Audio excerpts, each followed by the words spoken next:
Horlama tarihe karışıyor sayın seyirciler. Kişiye özel üretilen ve gece yatarken dişlere takılan bir aparat sayesinde horlama sorunu ameliyata gerek kalmadan çözülüyor. Yöntemin detayları da haberimizde. Horlamaya kesin çözüm. Horlamanın tedavisi işte bu kadar kolay. Tıpkı gözlük takmak gibi. Kişi bunu uyumadan önce protezini takıyor ve horlama protezi kişinin uyku apnesini ve horlamasını engelliyor. Horlama genç yaşlı kadın erkek dinlemiyor. Kişi uykuya geçtiğinde nefes borusu daralıyor, hava yolunun daralmasıyla da o rahatsız edici sesler ortaya çıkıyor.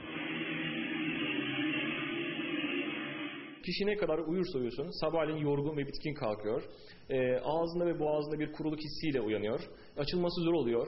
Gün içerisinde sürekli uyku hali oluyor. Akşam televizyon karşısında uyuyorlar. Yani sürekli gün içerisinde yorgun ve uykulu hali oluyor. Yani horlayan kişiler ne kadar uzun süre uyusa da bir türlü dinlenemiyor, yataktan dinç kalkamıyor. Daha çok kazaya karışıyorlar.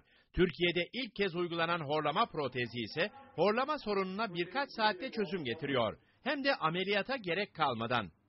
Protez alt ve üst dişlere oturuyor. Alt çeneyi belli bir oranda aşağıda ve önünde konumlandırıyor. Ve buradan da hava alışını sağlayacak olan bir açıklık var. Horlama protezi kişinin ağız ölçülerine göre hazırlanıyor. İlk kullanımdan itibaren horlamada azalma sağlanıyor. 4. haftanın sonunda başarı oranı %95'lere çıkıyor.